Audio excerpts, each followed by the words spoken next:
Hello, welcome to another show of the Research to Reps Roundtable. I'm your co-host, Pat Ivey, and with me are co-host Ted Lambrinides and co-host Dr. Ernie Reimer. I could start that over because Dr. Ted is also a doctor. Sorry about that, Dr. Ted. I made up for it with 3 consecutive doctors right there. So without further ado, how's it going, Ted? Doing great, Pat. Looking forward to today's guest. Absolutely. Dr. Reimer, how's it going? I'm good. I have eaten about a cup of chocolate-covered espresso beans. We'll be talking about cognition today, and I know we will probably get into the difference between psychological and cognitive aspects, but I just thought I should be prepared for today's talk. I think you're leading to something, right? Our special guest here, do you care to make a quick introduction? It would be my honor to introduce Dr. Brandon Alley and Dr. Scott Wylie from S2 Cognition. How are you guys today? Great. Doing well. Didn't have any espresso beans, but that aside, I'm doing well. I don't know how you're going to be able to sleep tonight, but that's not my problem. That's your problem. So we'll go ahead and jump into some Q&A here. Should we go by first names here? Would that be easier? All right, here we go. Yes. We'll start off with Scott. Tell us a little bit about who you are and what you do, and what are you excited about in terms of while we're on this podcast? Yeah, that's great. Well, hey, it's exciting for Brandon and I to join you on the podcast. Excited for this next hour. My background, I'm a cognitive neuroscientist, a clinical neuropsychologist. Spent most of my career doing research, and then some of it in clinical work, mostly diagnosing changes in cognition and thinking that accompany a variety of neurological disorders, Alzheimer's, Parkinson's. But most of my research is really focused on systems in the brain that are critically involved whenever human performers have to react quick, control their actions, take what they see and perceive, and rapidly organize and control their movements. Start, stop, redirect their movements, time their movements, control impulses that can lead to quick mistakes and errors, and have studied those systems, how they work in the typically developing brain, how they break down in certain neurological disorders. And in the last several years with my colleague Brandon here, understanding how these systems work in elite performers and elite athletes. And our excitement to be on here, my excitement to be on here, is because anytime I get a chance to talk about how special the brains are of athletes, and it's clear that they are physically and athletically gifted, but brains of elite athletes are just wired differently than most human beings. They see and process and control their motor systems differently and more proficiently than most people on the planet. So that's what I'm excited about, is to talk about our passion, and that's the brains of athletes. Thanks, Scott. We appreciate that. And Brandon, why don't you share your side of the story? Yeah, my side doesn't differ too much from Scott's. I also have a PhD, clinical neuropsychologist in cognitive neuroscience. My area of expertise is a little bit different. It's on the beginning end of the spectrum. Scott's is, what we take what we see and make into action. Mine's more what we perceive, how we process visual information, how we keep track of different things in our visual environment, what we attend to in that visual space, and most importantly, how we lay down these very short-term visual representations that are needed for future action. I'm really excited about this podcast in particular because it's not something that's really is dug into frequently, is the research to rest. So translating the science into improving athletic performance. So anytime we talk about player development, it kind of gets Scott and I excited because it's a wide open landscape right now. I don't think we know a whole lot about taking the science and translating that into player development plans. And, as a company, we're very good and have spent a lot of time on the diagnostic piece. So understanding strengths and weaknesses surrounding these elite athletes. The next level clearly is being able to transform an athlete's performance based on what we know by developing sort of this, exactly what we're calling this research to reps.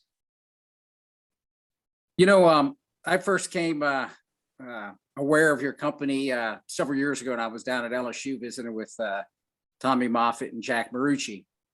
And so Jack was showing me some of the test results from the assessments that your company does. And it was fascinating because he was showing me the test scores of their national championship team. And he says, we don't think we were national champs by accident.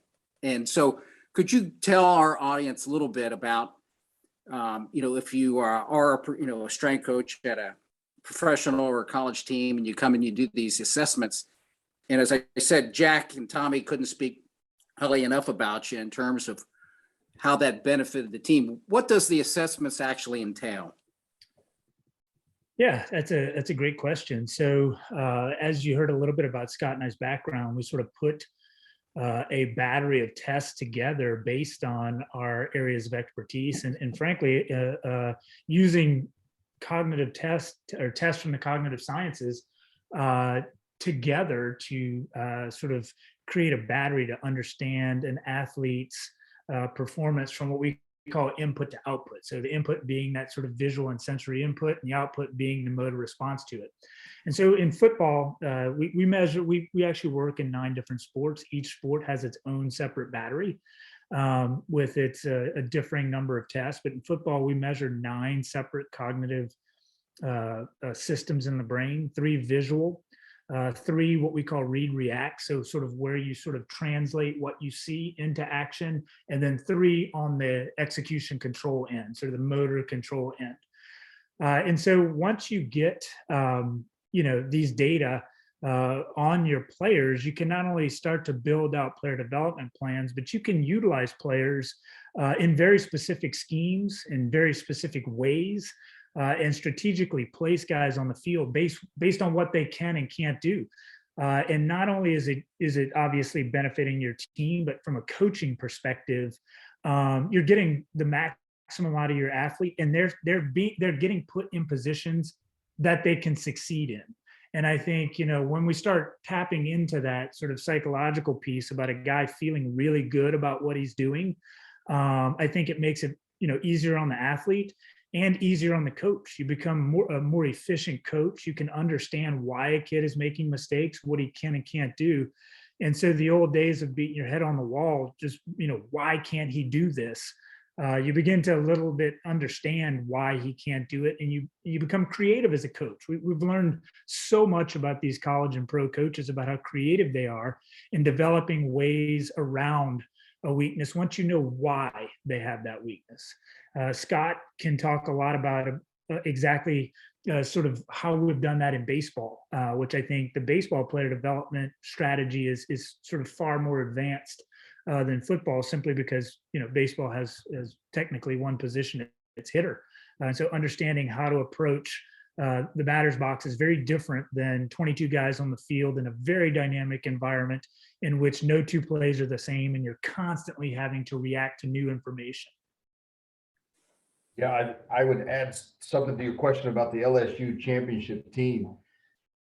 I mean, this is one piece of the puzzle. You got to have the requisite physical tools and the mental makeup and the character of the athletes. And that was also high. I'm sure Jack told you that, but yeah, boy, it was uncanny. They, at every position across the board, both sides of the ball, they just had guys who could think and see and process information so quickly, so effectively. And I think that's a critical piece. Pat, I'm curious. I mean, you played at the highest level. I mean, I'd be curious about your experiences with playing around guys and with guys that just seem to be a tick ahead of everyone and seeing and processing, making decisions. You're right about that, Scott. And a lot of times we point to those physical attributes first.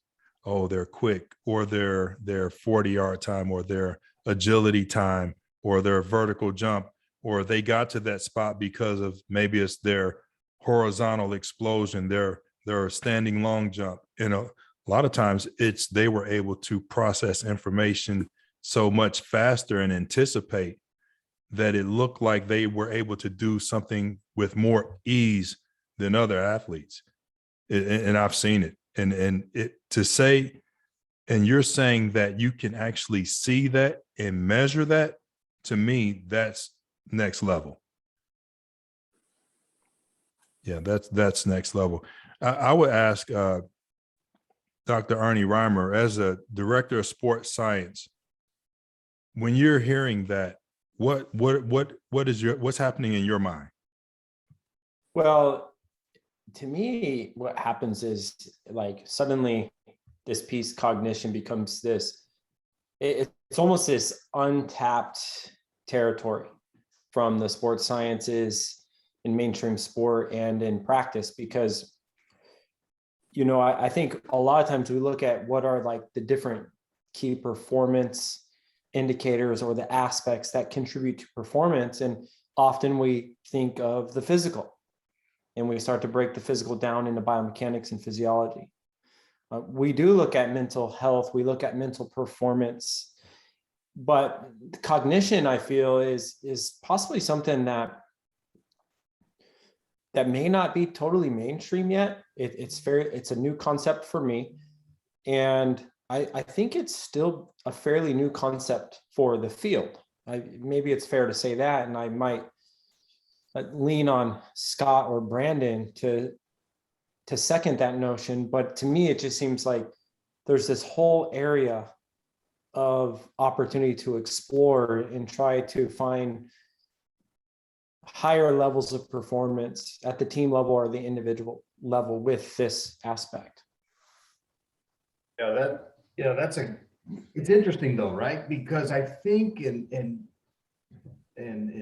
Ted, Ernie, Pat, you could attest to this. These aren't novel concepts to coaches. Guys see in the field quicker. Athletes on the soccer field or on the softball field, just having an edge, being able to make decisions and minimize mental mistakes and errors, goes by a lot of terms, the intangibles, instincts. I think coaches over many years have appreciated there's differences. But I think to your point, Ernie, that being able to quantify that, being able to get in and actually put some language and some concepts about how the brain works to these processes and these abilities. I mean, these are processes that unfold sub-second. Many of these processes, these split-second decisions. I mean, we're measuring effects down to where single digit to a few tens of milliseconds is a huge separator between two athletes. And if you're a softball athlete in the batter's box and you know, the difference of 50 milliseconds, 60 milliseconds, when you have 425 milliseconds to organize everything from recognizing the pitch, predicting where it's moving in space, decide whether to swing, and if you decide to swing, when to swing and where to swing. I mean, we're talking about some pretty incredible superhuman decision-making stress. And so a few tens of milliseconds, but it's been hard to quantify because these things happen so fast. But I mean, Ted, I would imagine with all your work with college and professional sports, coaches appreciate these differences, but just not being able to pin it down or define it or. Right. Now, let's just say, and I've seen some quarterbacks that are currently in the league, and you look at some of their processing scores. So I draft a player like that, and I call you up, and I say, listen, this guy's got a lot of tools. He's just a little slow in the processing. What suggestions do you have that can improve that? Well, hopefully, Ted, that hopefully they've got the data before they draft the player. But that's often the case in the NFL. In the college ranks, it's really not. And so you've already got this kid, and you're figuring out, okay, here's what we're dealing with, right? And fortunately, at the quarterback position, you do get a lot of one-on-one time. And there's a lot of directed specific drills that we can focus on at the quarterback position.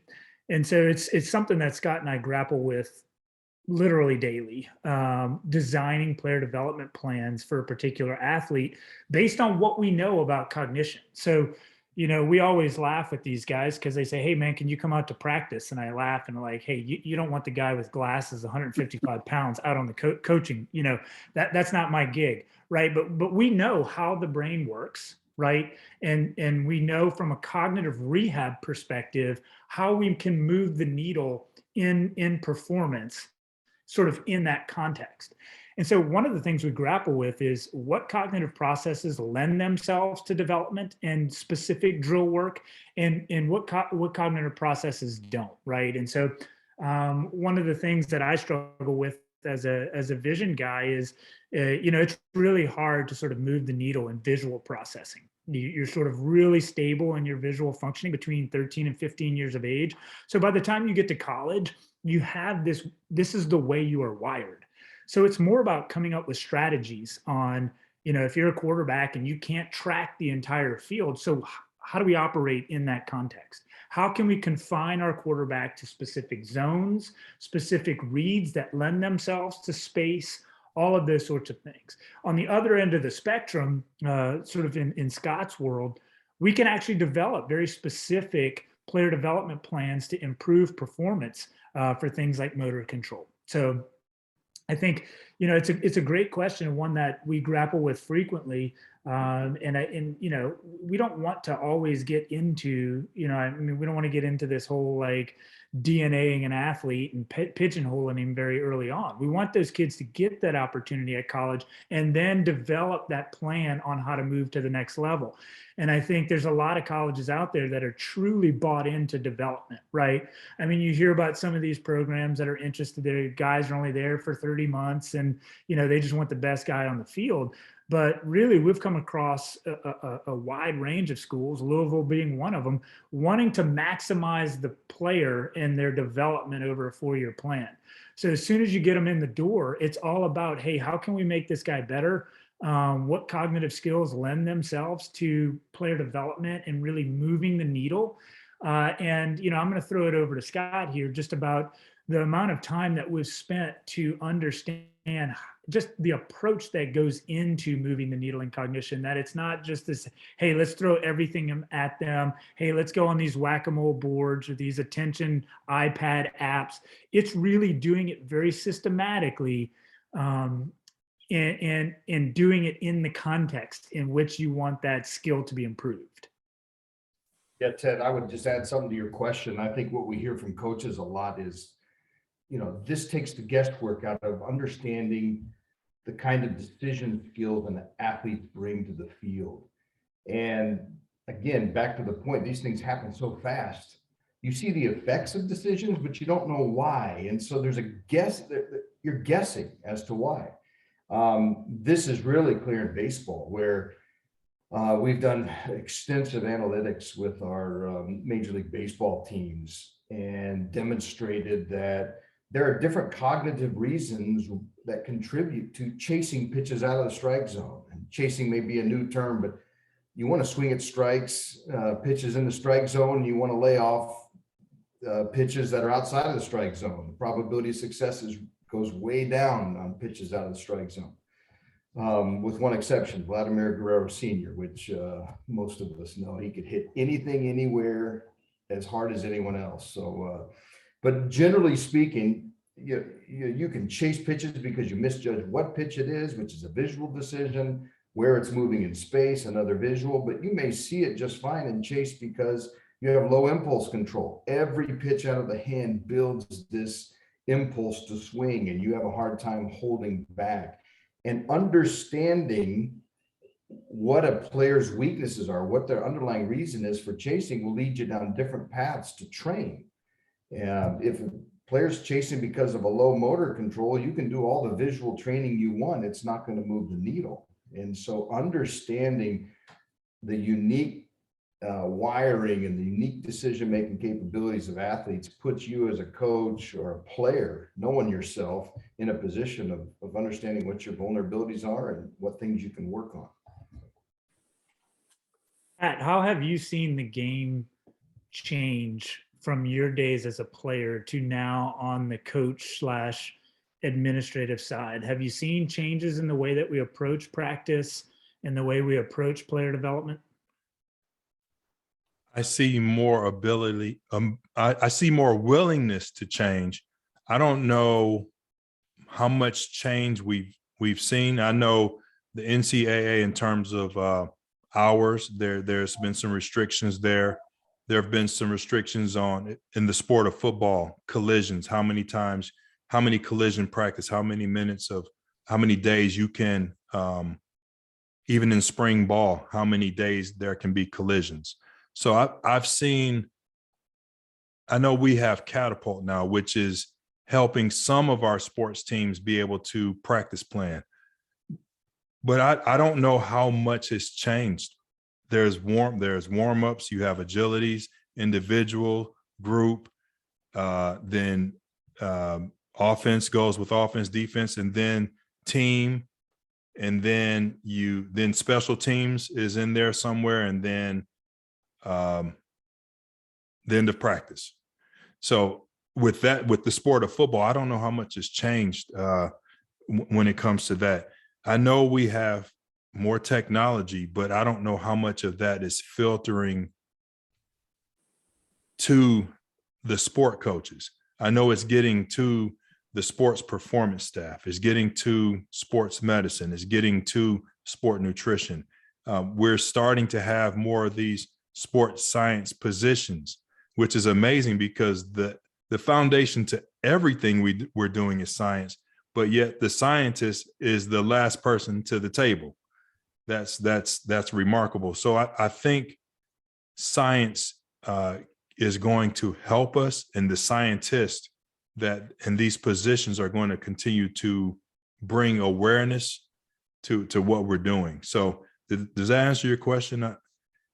Yeah, I mean, Yeah. I think that's a constant battle we struggle with, is trying to find how to improve performance without taking these guys out of their wheelhouse and what they know. I think Ernie, I think you're bringing you in at Louisville has been a real, shining spot and something that, I think has the ability to have culture change. Yeah, I'd love to hear your thoughts on that. Well, thanks, Brandon, and thanks, Dr. Ivey, for the pat on the back for sports scientists. But it really actually brings a question to my mind. I'm curious to know from your perspectives, like, who is it that you're working with at different sport organizations who have taken advantage of S2? Like, what is the key practitioner, the person you would target to help to implement different skills, individual or team-based skills, in order to improve cognition scores in different areas? Yeah, that's a great question. I think it varies by sport. So, for example, you look at baseball, you look at softball, very lend themselves to a lot of individualized training. You can, they're accustomed to getting in the cage and working on hitting decisions. And so it really lends itself to designing smarter, more effective ways to train different decision processes. You look at the soccer field, you look at football. I mean, it's more dynamic. It's dependent on more bodies, and so the demands in terms of structuring training and practice and integrating cognitive skills takes a lot more thought. We have a relationship with the national championships women's soccer program. Just won the championship, and Coach Mark Krikorian at Florida State and his staff just exceptional coaches always looking for the next edge, and have spent a lot of time reviewing some of their strategies, and they're looking at video of drills. And it wasn't our intent wasn't to come in and disrupt the cart, but to come in and try to integrate some cognitive aspects and elements into their existing structures. And so it really takes a synergy and a collaboration between the coaches and the scientists at a level where you're really going to move the needle. Because I don't know soccer, I don't know football like Pat knows football, but the science meets the expert in the sport. That seems to move the needle a lot. When you're talking about drafting and recruiting, it's usually more in the front office and the scouting level of department. So those are different kinds of conversations and different levels of engagement. Certainly, we spend a lot of time with analytics departments within sports science, within our professional sports. But it really depends. I mean, the player development, the scouting, recruiting, and then the analytics all have different priorities and different ways of engaging. But the synergy between the experts, the sports experts, and the science, that's where we have found the needle really moving. And that's where you get the best of both worlds. I would like to take a quick pause. I looked up the definition of cognition. Some of our listeners are sports scientists, some are in the health and performance fields, some are people, they may be teachers or counselors, and just like to make sure we have some sort of common understanding. So cognition, the mental action or process of acquiring knowledge and understanding through thought, experience, and the senses. Similar words: perception, discernment, awareness, apprehension, learning, understanding, comprehension, enlightenment, insight, intelligence, reasoning, thinking. And then I scroll down, it has the 8 core cognitive capacities: sustained attention, response inhibition, speed of information processing, cognitive flexibility, multiple simultaneous attention, working memory, category formation, pattern recognition. And then the 5 cognitive skills are the core skills your brain uses to think, learn, remember, reason, and pay attention. So what did you all use to base your technology on in terms of when you say you want to impact cognition? What was the foundation?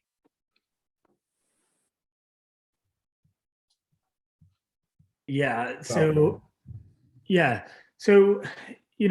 what you described there sounds like everything the brain does, with the exception of breathing and heartbeat regulation and things like that, which obviously entail this huge picture of what we do in everyday life. And, Scott and I are trained as typical neuropsychologists, which study and interact with our everyday thinking and reasoning skills, right? And might be, I've got to go to the grocery store and remember to get these 7 items, and hopefully I come back with those 7 items. Finding our way through the aisles of the supermarket, remembering a friend that we see in the supermarket, and then when we have a conversation, remembering all of the information we need to have that conversation.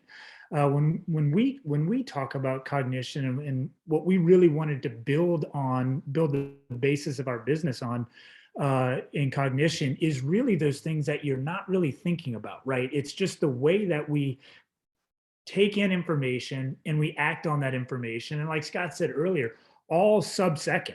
Some of the things we measure are sub-half second. You're talking less than 500 milliseconds. And so being able to process information and make sense of it for action within a particular context, whether that's the military or sport or whatever it might be, those are the things that we had historically studied in our laboratories. And not really these times where you have time to think, right? And so forth. And, when Scott and I use the term decision making on the field, it's not like I'm deciding between I want chicken or steak for dinner. I mean, we're talking about less than half a second when you're deciding whether this is a curveball or a fastball, and whether it's inside or off the black, and these kinds of processes just happen so quickly. And we've just been very fortunate that we lived in a time where there's just this huge explosion of trying to understand how the brain makes sense and does all of these things, especially in very tight time windows. And so that's kind of how we started. Scott and I, with every sport, we make fun of ourselves for being dorks, which we are. But we were both Division I athletes, and we both know sports fairly well enough to sort of understand what these guys are doing on the field. And so we typically start with a whiteboard of what do we think a middle linebacker has to do from pre-snap to post tackle, right? And we come up with a list of cognitive processes, and we think, and you mentioned a bunch of them, visual processing, response inhibition, all of these kinds of things, understanding what that position has to do, come up with ways that we can measure it, and then we interact with the content experts. And the content experts would be a middle linebacker, a guy who's playing middle linebacker, a linebacker coach, somebody who's done that, and really filter through trying to understand exactly what each athlete has to do, and then coming up with a manageable battery that we can test those athletes. And typically with a 18 to 25-year-old athlete, that varies between 25 and 40 minutes. And you go over 45 minutes, these guys get hammered. It can really be taxing. So we try to come up with a battery that, is on that boundary, climbs the fence of really taxing them and understanding what they can do. I like to, Pat, think of a situation. You're a tight end, right? And so you're Defensive going out. end. Defensive Oh, end. defensive end. Okay. Yeah, but I heard you could catch. So I thought defensive end. Think about this. You make some kind of a move at the line of scrimmage where you take your attention off of the backfield. So maybe you do some kind of spin move, or you get around your guy. How fast do you have to locate what's going on in the backfield? How quickly does it change? It's incredibly super fast to know, especially with the way offenses are running nowadays, with the quarterbacks and the read options, and so much activity happening in the backfield. You not only have to locate, but bodies, but where the ball. Like, that's the main thing, is where is the ball, and you have to be able to anticipate where you might think the ball is. So you think of just this simple example, which turns out, as you've described, is not so simple. You start breaking down, what does the brain have to do in those, few tens of milliseconds? You've got to redirect your attention from, coming off of wherever your attention was back to the backfield. And you're doing this rapid scan, this search, and brain's different how fast you can search. Then when your eyes lock into what you think is important, it's got to rapidly extract the details to the point of recognizing, oh, is there a ball there? Is there not a ball there? Then what if by the time you turn around, the play is going around your corner and you've got to improvise, you've got to switch tracks, you're heading towards the backfield, but suddenly you realize that anticipation leads you to suggest you're going to get beat around the edge. I mean, you've got to improvise. Those quick decisions and switching tracks, that's what we're talking about, this cognition. And we can break things down. You're using your visual decision systems to process what you see, and your motor control systems, because it's not enough just to see it, right? I mean, you probably saw things sometimes, but didn't have the ability to react quick enough. You have to the brain has to take it, recognize it, and then tell the body, hey, switch tracks, switch gears, time this. All those decisions is what we're saying is cognition that's relevant to athletes, and breaking them down in that way is so helpful, because brains can have certain bottlenecks and do certain kinds of those computations really effectively. Ernie, you're a baseball guru. Same thing in the batter's box, right? Who's the toughest pitcher you face? Well, I'm actually a catcher. So for me, it's more about the mind game between me and the opposing batter, especially the good ones.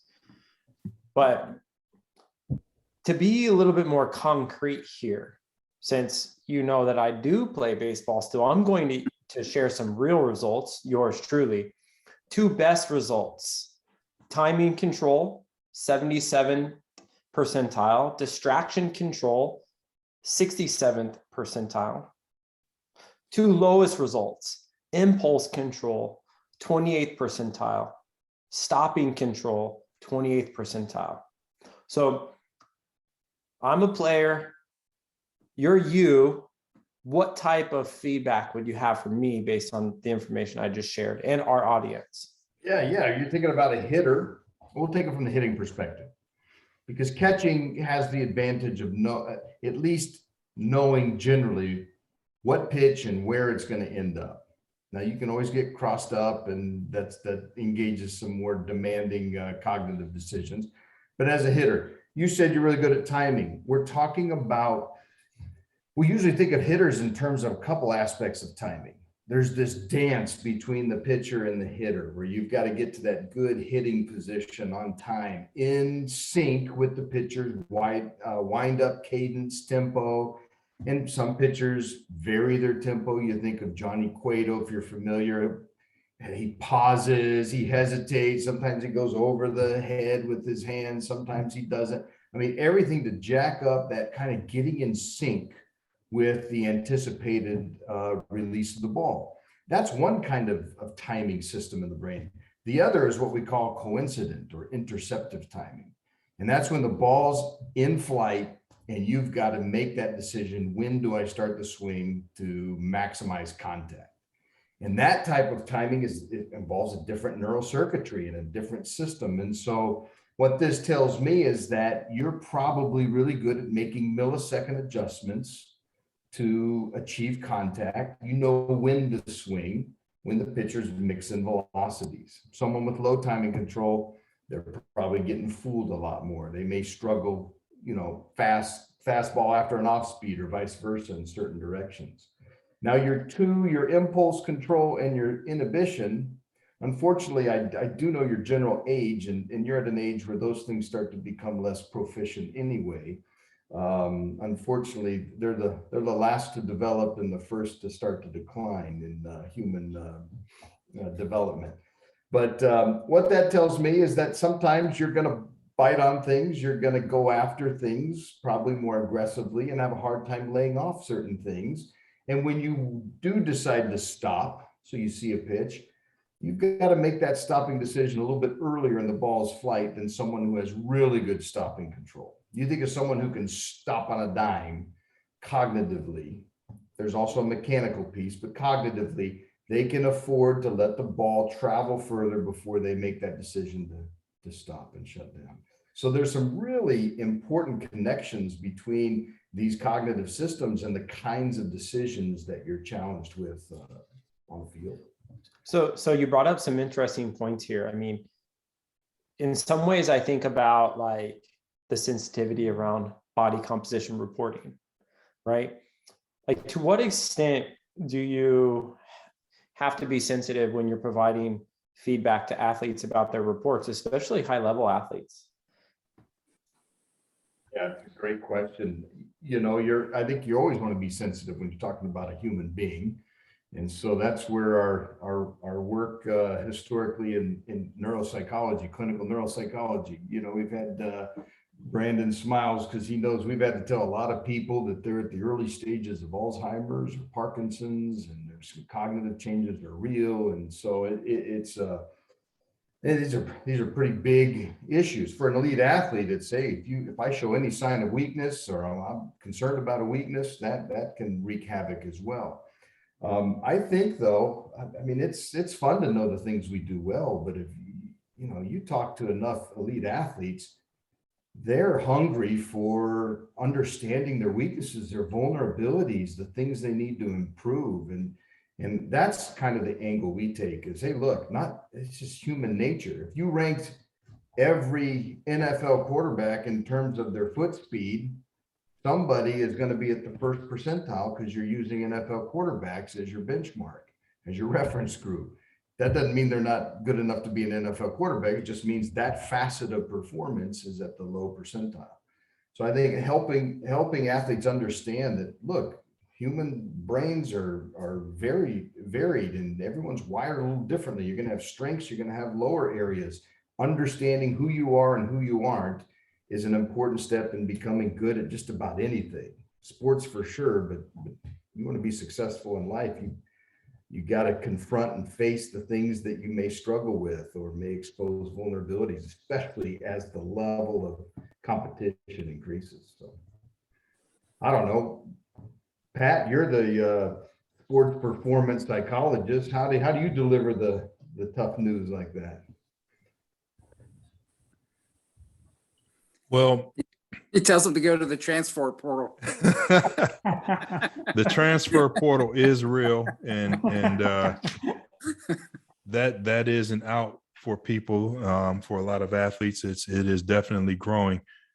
I would almost ask Ted, just from his standpoint, what does he think about that? Because, as a consultant for the NFL, as a sports scientist, how does he take this information and help those teams be able to make some really important decisions? Well, I think, and I think both Scott and Brandon will attest to this, that they're dealing usually with GMs and personnel directors in the NFL, and they're doing this as a pre-draft screening to eliminate drafting a potential mistake. So it's the investment is to have a greater return on your investment from the draft and not make $1 million mistake. So the information that they're getting from the athletes in the pre-draft process probably isn't really shared with the athlete. Now, after the fact, if they do draft the player that they had used the assessments on, I think they'll have a better idea on the strengths and weaknesses and perhaps how to better coach that particular player. So I would say at least in the NFL, I don't think the information is directly shared as much as it is as part of the pre-draft screening process. Would Scott and Brandon, would you comment on that? Yeah, so I would say 98% of that is accurate. We've had, some teams test rostered players. So, it's only because, we only started doing the draft. I guess this is our 7th draft. And so if guys have been in the league longer than that, we've had some rostered players get their scores. And I was actually shocked with the rostered players that we've done. Most of them have said, hey, I want my results. I'd really like to know how to get better. And as a matter of fact, just because of our relationship with Jack and Tommy down at LSU, in the summer times, there's NFL guys banging around there all the time, lifting and getting better and stuff like that. And we've been approached by guys in the league and said, hey, I hear what you guys are doing. Would you mind if I take it? Because I really would like to know. And so in those instances, Scott and I get put on the spot a little bit because as Scott alluded to, it doesn't matter who you are. You can be a Hall of Famer. You're not going to score at the 90th percentile on everything. You're going to have peaks and valleys. And we can make up for it with other cognitive skills. We can also make up with it with physical attributes on the field, right? And so, but at the college level, our experience is that it really depends on the program. I would say a lot of these high level programs keep it internal, and their coaches go over it and work with the players. We have some non D1 schools or some really high end athletic programs, and they are all about sharing it. Any data they collect, they share it with those athletes, and it's more of the foster development sort of piece rather than winning championships. They're in it for sport. They're not in it to win titles. So it really depends on where you are. But yeah, absolutely, Ted, you're right. 98% of the folks we have at the pro level never see it. And to be frank, we're part of the process. And these kids that are going in the NFL now get poked and prodded and get in front of computers and tests for days straight, literally. Their combine experience is littered with stuff like what we do, and personality assessments and physicals and MRIs and things that they never see. Okay, here's a case study for you. I had a friend coaching the NFL. They had a first-round draft pick quarterback. And my buddy said on the sidelines, I would stand next to him. He was like a football savant. He would call out exactly what they're doing. He'd call out plays. He'd get in the game, and it was like he had the yips. It's like, this isn't the same guy I was just standing next to, calling out everything. So in that situation, in what area of, sports psychology, neurocognition, there's obviously something going on there where the guy has all the processing, but once he gets into the game, it's, is it the anxiety that's causing a shift? I think that's a great question. Like most things, especially complicated aspects of human performance, it's multifactorial.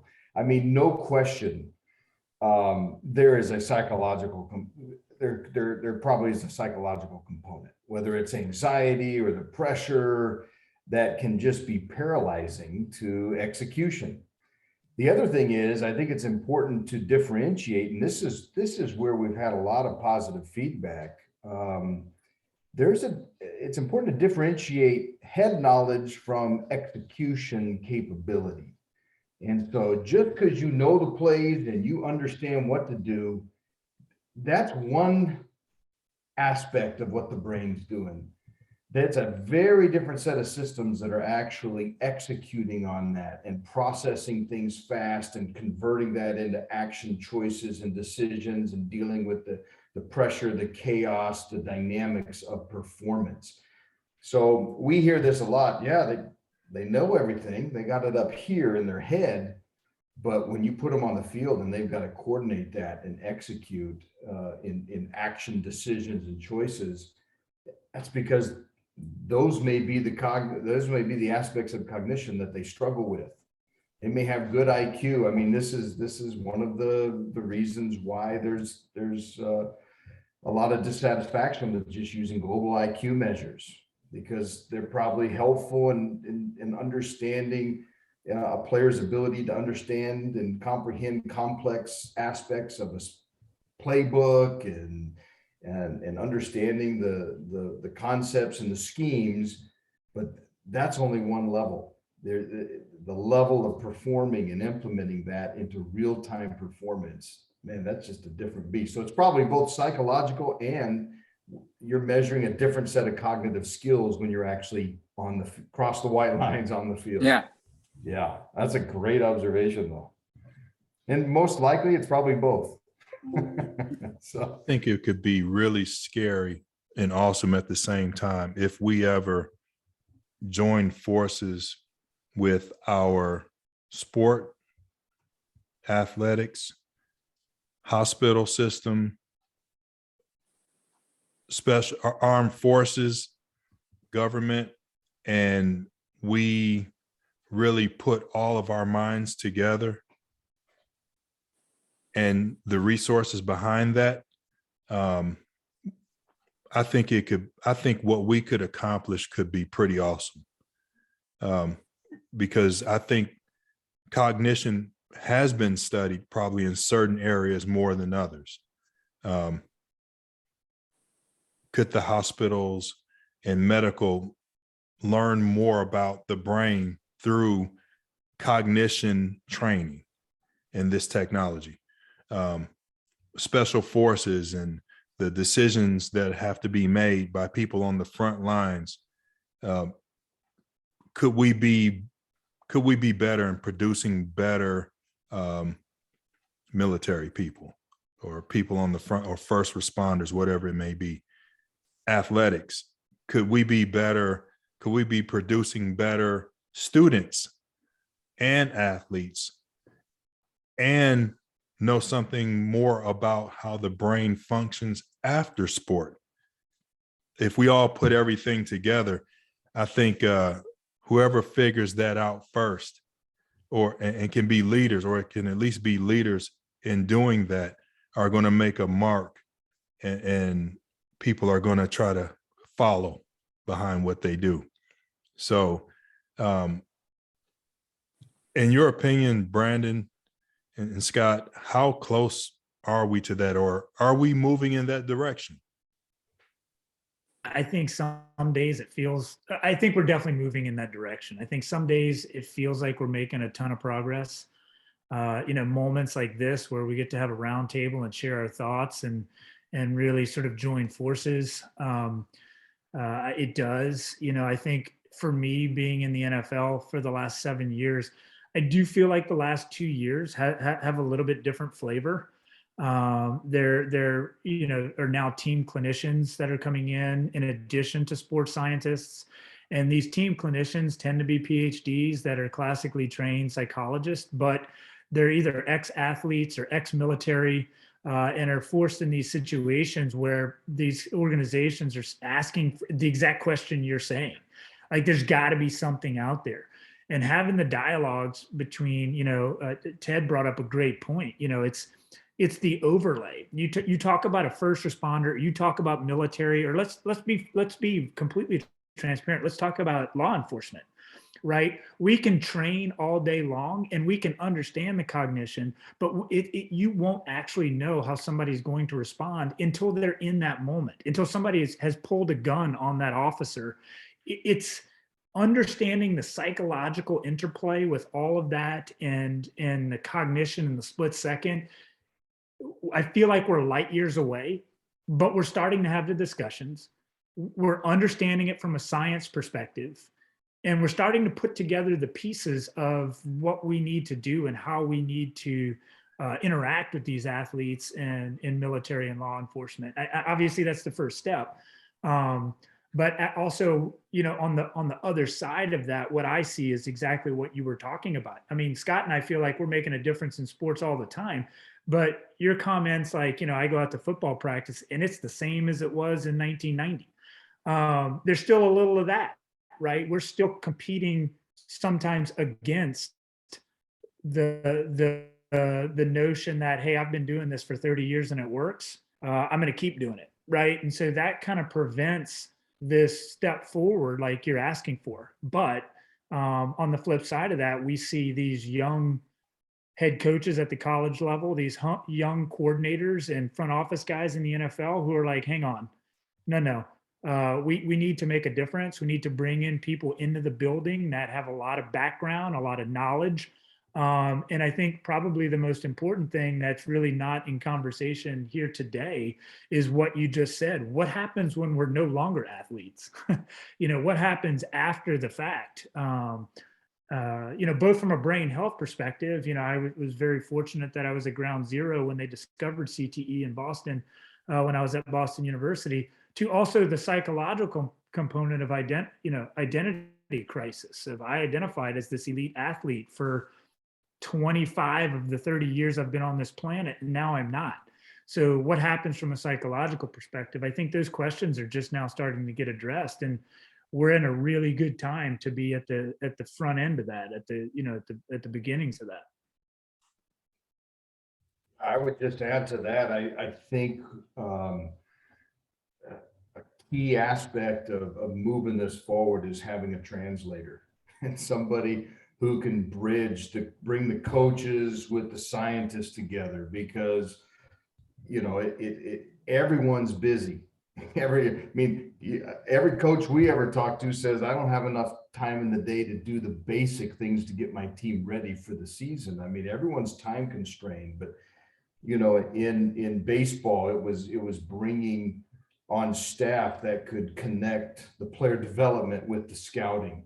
And so there's more interface and everyone's more on the same page. I think sports scientists, I think what Ernie's doing and bringing together on the medical side, the hospital side, and what you're doing, Pat, on the sports side, and working together to create these collaborations that actually have a translators and can play that role. If you don't have that role, ideas just get stuck and then there's no progress. But that translator who can bring people together and move on some objectives and goals and just keep everyone fresh and excited and contributing. So important to advancing it. I agree with you. And as we look to wrap this session up, Dr. Reimer, if you could talk to us about the translator role, and then we'll have Ted ask his famous question to wrap this podcast up. We'll go ahead and finish. Yeah, I think what Dr. Ivey is mentioning is just, having people who are put in the position to just be able to have the conversations to begin with, to be able to suddenly discover cognition as an assessment tool and connect the dots between cognition and mental health practitioners. Like, are there acute responses or acute events that could occur that can change cognition? Can cognition assessment actually start to detect things like anxiety or depression and other mental health concerns? But then in the medical setting, are there responses to cognition and concussion recovery, medication?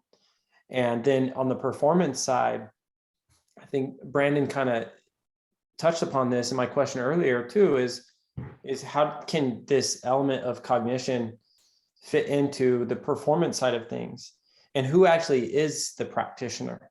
Because I actually think that someone with a role like mine, to be able to have those conversations with these different entities and be able to connect dots to create the opportunities is one thing, but now getting into the nuts and bolts of this cognition assessment and training, to me, for those who catch on, I almost see that there's almost a whole new profession that could be there that could lend itself to this. It could be people with backgrounds in learning and cognition, or some people, elements of psychology, and also elements of sports science and neurophysiology and such. So it's just really fascinating to me. But I think that because the brain is, it kind of makes up everything in our being, I think there's just so much opportunity for conversation around this niche of cognition and how it could actually impact so many different areas of our personal lives, but also in the performance setting.